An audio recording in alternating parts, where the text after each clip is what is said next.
Oh, hey there. Let's talk about anxiety and stress.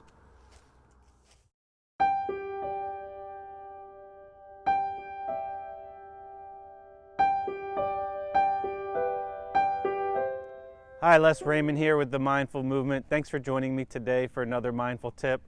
Today I want to chat about stress a little bit. You probably at some point in your life have experienced stress, anxiety, maybe panic, maybe sensations of air hunger, freak out, whatever you want to call it. And if you haven't, you probably know someone that has.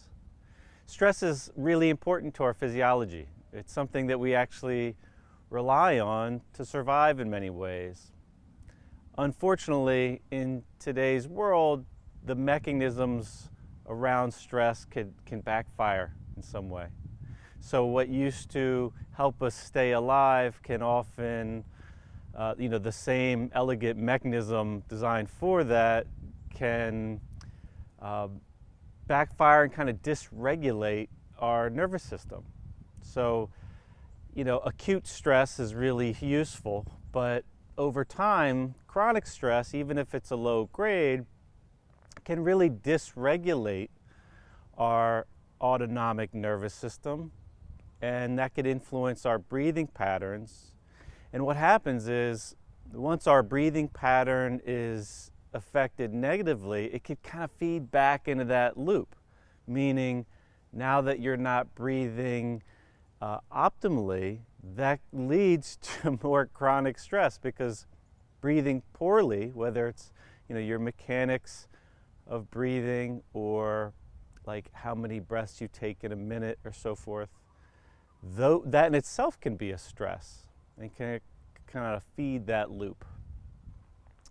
Now, the cool thing is we could interact with that mechanism somewhat simply. So today, I wanted to give like one style of breathing that I find really useful from an application standpoint in everyday life. Now, the breath pattern I'm going to talk about today, there's styles that have been used that tap into the same mechanism for a really long time. So if you study yogic breath patterns, a lot of them cultivate the same qualities that this does. But sometimes to really practice those thoroughly, you want to be in a fairly controlled environment. You want to be sitting still in a room. You want to have probably no responsibilities on your calendar for the next 20, 30 minutes. Whereas what I'd like to talk about today, I feel can be inserted into your life a lot easier, more often, for less amount of time. So the application,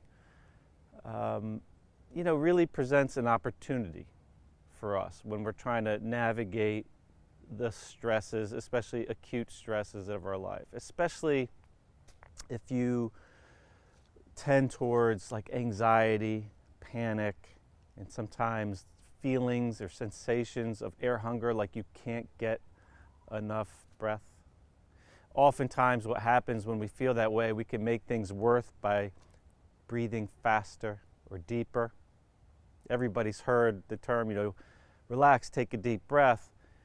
And in some ways that could be helpful, but there's also ways where that deep breath, if it's rapid, can exacerbate our situation. So this pattern probably falls under the style of Buteyko breathing that you might be familiar with, and if you're not, I definitely recommend a deep dive in that realm. And it taps into one of the qualities that I think is important to develop, and it's an important muscle to flex, and that would be carbon dioxide tolerance. So carbon dioxide is often thought of as like a waste product that's not useful to us, but it's actually really important when dealing with anxiety or stress. And carbon dioxide is excuse me, I got some critters behind me making noise. Carbon dioxide is a signaling molecule that our body relies on. It plays a role in regulating the pH of our body, and in doing so, it signals our body's release of oxygen from hemoglobin into our tissues. So oftentimes, when we're breathing poorly because we're stressed, or if we're stressed because we're breathing poorly, we'll have a sensation like we're not getting enough air, and sometimes that means because our oxygen is low and our carbon dioxide is high. But in building tolerance to that level of carbon dioxide, we can shift those sensations. So we could shift the experience that we have in the moment to what we feel like we're not getting enough air, to a place where we feel calm and that our breathing's not a problem. It's kind of a fascinating concept that seems contradictory at first until you try it. And some folks will struggle when trying this, at least at first. But it works. It's really great. I personally have relied on it many times, and I think it's an important tool to have in our toolkit when things just arrive in our day-to-day situation where we notice that, our breathing is off and we're feeling stressed and on the edge of anxiety or panic. The idea here in general is to slow down your breath, to take fewer breaths. And the way I like to do this, and the way I've taught many folks where they could successfully integrate it, is by first focusing on the inhale. So as you're inhaling, to try to take in your breath slower. So the tendency might be to breathe more and to breathe faster so that you can breathe more, but to actually do the opposite, which could feel uncomfortable at first. And what you're looking to do is kind of flirt with this edge of discomfort where it's a little uncomfortable, but you can do it. And if at any point it's too uncomfortable, you could take a deep breath, breathe naturally, and kind of reset and start over. But think of your breath being like a wave where you have an inhale and an exhale. And the idea here is to slow down that inhale, maybe not take as much air, and then let your exhale kind of drag out. And some folks will even try to create a little breath hold at the end of the exhale, which is useful but not necessary. So a good place to start if you want to apply structure, so you have something to focus on, like a count, what I recommend would be to breathe in for a count of 3 and out for a count of 3, and very quickly let the exhale become longer. So maybe your desire would be to breathe in for 4 or 5, but slow that down, don't take as much air in, and then try to relax the body on the exhale. So you're taking that wave and you're making it smaller in height, essentially, and stretching it out. So the goal would be to eventually take fewer breaths over a given amount of time by slowing them down. One thing that also might help focusing on this is the sound that your breath makes. Generally, if you take a deep or fast breath, it'll have an audible sound that you could hear from, from the inside of your head somewhere. So think of breathing where it doesn't really make a sound. So slowing it down where there's not a lot of wind your breath is creating and not a lot of sound that it's generating.